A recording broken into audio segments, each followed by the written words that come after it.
katao. Pero ito guys is diamond incentive trip. Dapat may hit niyo yung diamond dito.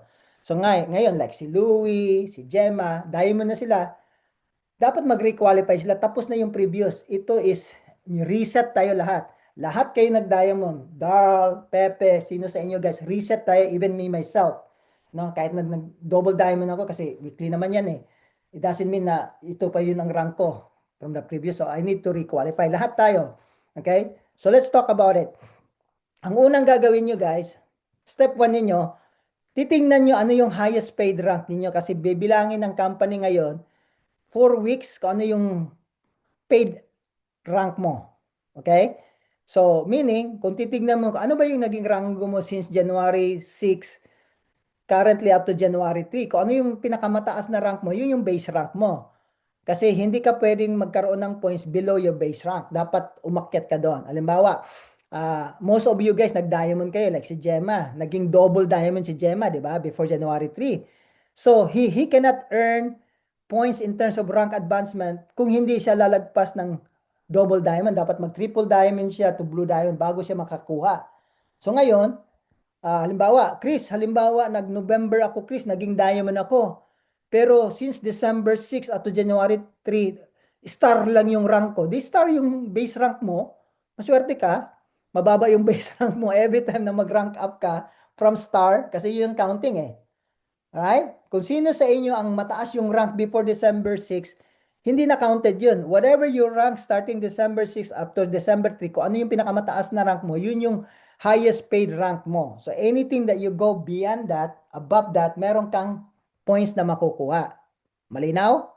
Okay, so then, titignan mo rin yung next mo, who are the team members na you need to help rank up kasi may point system sa pag-ranking yung duplication. Tutulungan natin yung team natin kasi makakakuha ka na maraming points dun sa pag-rank ng mga team mo. So, ganun din ang qualification. Dapat alam mo yung sa team mo, ano yung highest paid rank nila since December 6 to January 3. Para alam mo ano yung next rank nila, tataas sila. Okay? And then, ang focus natin, guys, is to achieve 100 growth goals. 100 growth goals yung i-achieve natin starting January 3 hanggang May 1 ba yun? Yeah. Okay, activity natin guys, magpo-focus tayo sa enrolling kasi may points yun. Pag nag-re-enroll ka, magra-rank advance ka kasi ranking up, i-duplicate, meaning yung mga tao mo na mag-rank up, tulungan mo siya, yun yung duplication points mo, at then mag-testing ka ng 10. Okay, so ngayon, how to qualify guys, ito yung 4 na requirement ng company na makakuha ka. You can go in testing, ranking, enroll, and duplicate. Okay, so you can scan this QR code kung gusto niyo makita yung details, but i-discuss ko na dito yung mechanics, okay? So ngayon, qualification details natin. Okay, Bali incentive trip can be earned by meeting each of the following requirements. Kailangan ma-meet mo tong lahat na requirements, guys. Dapat may minimum ka na goal na 100 growth goals mo. Then pag-uusapan natin yung mga points paano natin ma-achieve yung 100 growth goals. And then, magkaroon ka ng diamond status mo minimum of 2 weeks during the qualification. So, meaning, like si Gemma, okay, double diamond si Gemma. Kailangan ni Gemma mag-hit man lang ng diamond starting January 3, makadalawang weeks siya out of those January 3 up to May 1. Dapat makadalawa siya. She could be a diamond, minimum diamond, pwede siya mag-double diamond. Pero pag nag-diamond si Gemma, counted yun. Pero hindi siya counted sa rank advancement niya kasi double diamond na yung ano niya, highest rank niya eh. Pero counted yung diamond niya as part ng qualification. 2 weeks during the qualification period. Okay, like for example, si Pepe. Okay, diamond si Pepe noon. Yun yung rank baseline niya ng rank nung December. So I don't know kung December ba yung rank ni Pepe. Halimbawa si Pepe kasi kung hindi siya nag-rank ng December 6 as diamond, bumalik siya whatever rank yung ano ni Pepe, but he needs to go back to diamond at least 2 weeks out of those 17 weeks niya. Umpisa ng January 3. Okay? So another requirement guys, nakuha mo na yon. Another requirement, dapat maging Ruby bonus twice ka during the qualification period. Medyo challenging to. Pero dahil sa 4-week role natin, kaya natin gawin to. Mas madali siya. So paano ka ba magkaroon ng Ruby? Dapat 2,000 na yung personal volume mo. May 3,000 qualifying volume ka o yung rank volume mo sa left, saka sa right mo, at may dalawa kang tao magiging star sa organization mo, and you have a 4,000 petal volume, which is that 16,000. Okay? Times 4 mo. So, may 16,000 ka na petal dito. Yung 16,000 mo, ito na yung 4-week rolling, hindi na kasi sa weekly. So, baguhin natin to. 16,000. Okay? Alright? So, pag nakuha mo yan, pasok ka na. Kikita ka na ng Ruby bonus na 1,000 plus makakasama ka ba dyan sa Bali. Then another one, meron tayong minimum na 10 enrollment goals. So ano ba yung pwede natin dito sa enrollment goals natin? Okay? 10. And then mag-earn tayo ng duplication growth goals. Kailangan may minimum ka rin. Pag hindi mo tinulungan yung tao mo at hindi ka umabot ng 20 duplication growth through helping your team, hindi ka makakasama. And then, ikukumpletuhin din natin yung 10 na testing. And testing, madali lang gawin, di ba? Testing, hindi nga nire-require na bumili yung mga tao sa testing eh. Basta may matest ka na 10, pasok ka na doon. Kasama yon. Okay? So, you need to achieve those 1, 2, 3, 4, 6 qualification. Okay? And then, let's break it down. So, this incentive trip, para lang sa top 20, maybe they can add more rooms, depende sa dami ng tao na mag-qualify. But currently, we have 20. So, yung growth goals natin, guys, katulad sa Bahamas, you can earn it through enrollment, rank advancement, duplication, saka testing. Okay, so let's break it down. Ngayon, pagdating sa enrollment, guys, every time maka-accumulate ka ng direct mo, yung personal enrollment mo, umabot ng 401 growth goals yan. Okay? May imagine, every 400, it could be apat na tao na 100, 100, 100, 400, 1 growth goals yan. Or isang taong bumili ng Pro Builder Pack. Ang Pro Builder Pack, guys, is 1,600. Di ba? So, every 400, 1 growth goals. So, i-divide mo yan ng 400. So, kaya, meron kang 4 growth goals pag may tao kang na-sponsoran na bumili ng Builder Pack. Pag bumili sila ng Builder Pack, 2 growth goals lang yan kasi 800 divided by 402. Pag launch pack, 400 isa lang. Kuha nyo? So meaning, para ma-achieve natin yung 10 growth goals na requirements dito, di ba, may requirements na minimum of 10 growth goals, mag-sponsor ka at least ng 2 pro builder at isang builder. Kasi 2 pro builder, 448 na yan. Then, isang builder, 2. So may 10 ka na. Or you can sponsor as many pro builder as you want. Pero yung minimum is 10. Nakuha nyo? So ngayon, pagdating naman sa rank natin, guys, ito yung sinasabi kanina, yung qualification period natin 4 weeks prior to the qualification period na sinasabi ko, which is yung December 6 to January 3. Kung ano yung pinakamataas na rank mo on that. Yun yung baseline mo. Doon ka magka-count ngayon kung aakyat ka na o makakakuha ka ng growth goals mo based on that. Okay? So, the gold, for example, if your baseline is gold and you reach ruby during the qualification period, you will achieve 14 growth goals. 6 for advancing to platinum and 8 for advancing to ruby. So, ipapakita ko yung dito, mechanics, okay? We'll talk about that. Then, we're gonna talk about compression also. Meron tayong compression, guys. Makakakuha ka ng growth goals sa compression. Okay? You must earn minimum of 20 growth goals. Sa dating sa compression, guys, the only time na pwede ka makaroon ng compression, dapat gold yung rank mo. You don't get any compression or benefit sa downline mo kung hindi ka gold. Okay? I will talk about it. Bibigyan ko kayo ng example. And then yung test natin is 10. So, like example, ito yung mga growth goals, guys. Pag na-hit mo yung rising star, may 1 growth goals ka, star is 1, triple diamonds 25, double diamond 20, so on and so forth. So, alimbawa, na-hit mo for the very first time, wala ka pang karang-crank, nag-hit ka ng ruby. So, ang ruby, guys, is 8 growth goals ibibigay sa'yo. First time mo, bago ka pa lang. Wala ka talagang so 0 yung yung baseline ng rank mo. So, sa ruby, guys, babayaran ka ng 8 dyan sa ruby, pero yung platinum mo, babayaran ka pa rin ng 6, yung gold plus 4, plus 3, plus 2, plus 1, 1. So, lahat, guys, in total, alam ba to? 1, 2, meron kang 4, plus 7, plus 6, plus 8. So, meaning guys, pag na-hit mo yung ruby na rank, meron kang 25 growth goals automatic kasi babayaran ka doon sa mga rank na nilagpasan mo. Yung platinum, gold, silver, bronze star, and rising star. May 25 growth goals ka kaagad kung first time mo mag-hit ng ruby. Kung ang baseline mo is 0 or future star ka. Okay? Yan yung makukuha mo. Okay? Or emerald. Halimbawa yung emerald. Dadagdagan ka ng 10 growth goals plus yung 8, 6, 4, 3, 2, 1, 1. Right? So, hopefully, malinaw to ha. Okay? Pero kung ang growth goals, ang baseline rank mo guys is ruby, okay, yun ang baseline rank mo. Hindi ka magkakaroon ng growth goals kung hindi ka akyat ng emerald. Halimbawa, ruby ako, Chris. Umakyat akong emerald. Di meron kang 10 growth goals. Hindi ka na babayaran doon sa mga previous below ruby. Kasi ang baseline mo is ruby. Okay, halimbawa, si Gemma, diamond. Okay? 15 yung growth goals ng diamond. Diamond na siya yung baseline niya eh. Halimbawa, Chris, nag-triple diamond si Gemma. So meaning, si Gemma, babayaran siya ng 20, yung nalagpasan niya yung double, tsaka yung triple na 20, 25. So meron siyang 45 growth goals from diamond to triple diamond. Right? Malinaw? Okay, now, let's talk about itong compression. So, paano ba yung compression, Chris? Kasi pwede kang kumuha ng mga growth goals sa mga duplication sa team mo, pero ang kailangan mo guys, maging gold yung rank mo. Kasi kung hindi ka gold and above, on that 2-week period, or doon sa monthly natin, kasi monthly na siya, wala kang compression. Okay? So ngayon, last example, ikaw to. No? Gold yung rank mo this month or this week.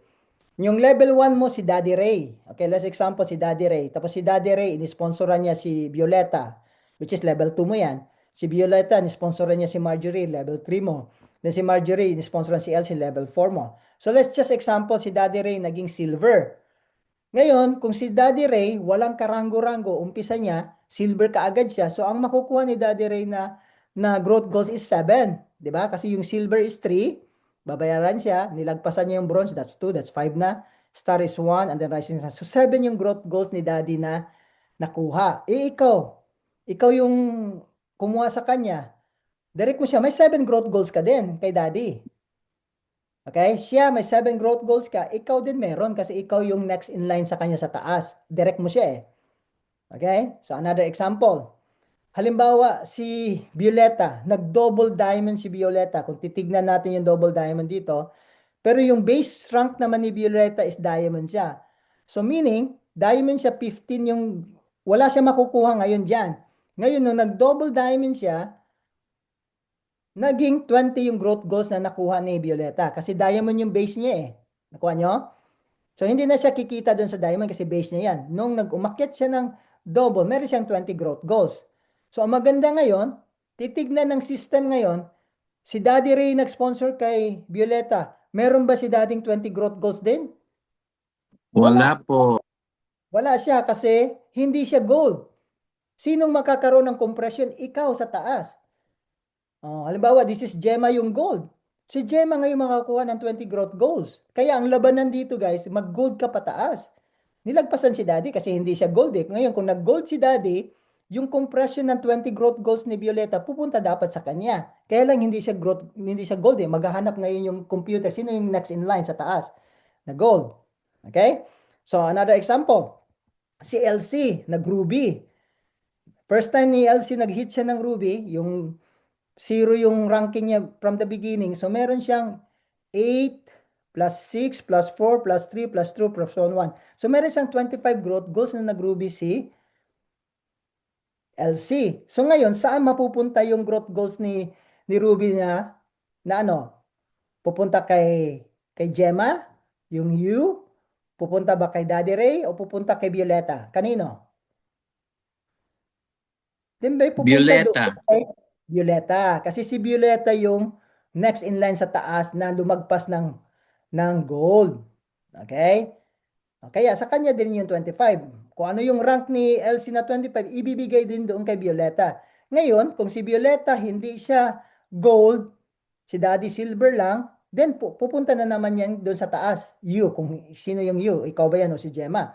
'Di ba? Ganun ang compression, guys. Oh. Kaya sa inyo ngayon, magugulat kayo sa report, uy, ang dami kong compression, Chris, kasi wala nag-gold dun sa organization na yan. Okay? So ngayon, we're only talking sa line ni Daddy Ray. Halimbawa, yung line ni Mirabuna ngayon, okay, yung line ni Dilo, another compression yung mangyayari sa'yo. Kaya ang labanan dito, guys, go wide. Marami kang direct, marami kang compression. Kasi may direct ka eh. O kung may 5 ka o 10 kang direct, ang dami mong makukuha compression from those 10 different lines. Kaya ang laban mo, mag-gold ka pataas. Kuha nyo? Oh. So ngayon, meron tayong growth goals, guys, na minimum na re-required ng company. Ano yung minimum? 20. Duplication growth goals. Hindi mahirap yan, guys. May tinulungan lang kayo din na Ruby. Di ba? Kita mo yung Ruby, oh. Ruby pa lang, meron ka ng 25 growth goals. Kasi 8, 6, 4, meron ka ng 25 just like what happened to this one. Hindi siya mahirap. Kung yung 100, ano guys, yung rini-required ng company, tingnan nyo ha, mag-required sila ng 100 growth goals para makasama ka. So meaning guys, kung may tulungan lang ako na Ruby, bagong mga Ruby, 25 kasi pag nagbago sila, wala talaga siyang ranking. So 4 na tao na tulungan ko mag-Ruby sa organization ko, kuha ko na yung 100 growth goals. Sa duplication pa lang yon. Malinaw ba? Malinaw? Oh. Paano kung nag-sponsor pa ako ng mga pro builder? O di another growth goals yan. So ang laban guys, ang magandang growth goals dito, tulungan nyo yung tao nyo. Malaki yung duplication growth goals natin. Okay? So like example, first time nyo, Chris, may tao ako Chris, walang ano lang, rising star lang siya. Nag-diamond siya. Magkano yung diamond? Okay, so sa diamond, may 15 ka na, plus 10, plus 8, plus 6, plus 4, plus 3, plus 3, kasi hindi nakasama yung rising star na 1. 49 guys, may 49 growth goals ka pag nag-diamond yung tao nyo. Kung first time niya, wala talaga siyang karanggo-ranggo, even a rising star, that's 50 volume guys, growth goals kagad sa pag-diamond ng isang taong tinulungan mo. Hindi, nakakalahati ka na ngayon, 100 growth goals mo sa isang nag-diamond sa organization mo. Oh, lalo na kung direct mo siya. Kung direct mo siya, automatic ikaw yung compression. Basta na gold ka. Ngayon, kung hindi rank mo gold, aakyat ngayon sa taas ngayon. Oh, halimbawa si Gemma, hindi siya gold. Ang next in line si Louie. Kay Louie papunta yung compression. Kuha nyo? Alright, so I think I'm done with the so let me stop sharing my screen, guys. And then let's do the Q&A. Okay? Ano Question ba? po, Sir Chris. Ha? Question po. Regarding Yeah. po dun sa compression, 28 days din yun na dapat gold ka. Ganun. Kasi Okay. lahat ng ranking, i-base na doon sa 4 rolling weeks. So, 4 rolling weeks, depende po sa pag-entry or sa entry mo or week of the year. No, depende sa entry mo. Lahat tayo mag-uumpisa tayo kasi mag-umpisa tayo ng January 24 eh. Lahat yung bago, Mm. doon yung compression. January So, 24 yun to po yung week 1. week 1 ng week 1 ng mga bago. Pero sa atin mga existing, magka-count ka na ng 3 weeks. Kaya tayo bro, ikaw, 3 weeks na. Noong January 3 hanggang 24, 3 weeks yun eh. Doon na yung Apo. counting. Kaya banata natin ngayon. Apo. Umpisa ng And January 3 yung yan. po kanina sinabi niyo na prior sa event or prior dyan, 4 weeks kung ano yung baseline mo. For example po, ako nag-diamond po ako Kailan last ka na? Kailan ka November na pa. diamond? Ha? November. Tapos na yun. Ano yung So, naging rank mo since December 6 up to January 3?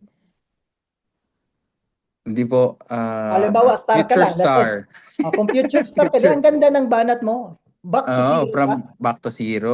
Okay. Yes, exactly. Exactly. So, Yun yung advantage mo. Nag-back to zero ka. Ang ganda ng takbo mo. Every time na mag-rank up ka ng silver, kung ano may nilagpasan mo, ang ganda ng growth goals mo sa ranking mo. Kasi ang baseline mo mababa. Ang in challenge terms of mo, growth goal lang yun, Sir Chris. ha? In terms of growth goal lang. Kasi Growth goals yung sa pong enrollment mo, sa enrollment at sa rank advancement mo, yung personal rank advancement goal. rank advancement. Pero yung yung one time dati na na-receive as a star, as a gold, wala na. Kasi na-claim na yun ng Tapos na tayo. Hindi na tapos na. applicable sa atin yun. Tapos na tayo doon. Okay. Sa mga bago din yun. Sa mga bagong pasok lang yan. Wala na tayong makukuha doon. Unless, Okay. unless ang ikaw sa'yo, makukuha natin yung leadership lifestyle bonus, pwede tayo doon. Kasi every month requalification yan eh. Ngayon, ang challenge guys, like si Gemma, double diamond si Gemma eh. Mataas na yung baseline niya ngayon eh. For her to get a rank advancement gross goal, papaluin niya ngayon yung triple diamond. Paakyat na yan ng blue. Okay, like for example, ako. Ang taas na ng rank ko eh. Ang hirap. Ang hirap doon sa growth ko. So, ang mag-focus ako, tulungan ko yung tao ko ngayon magranggo.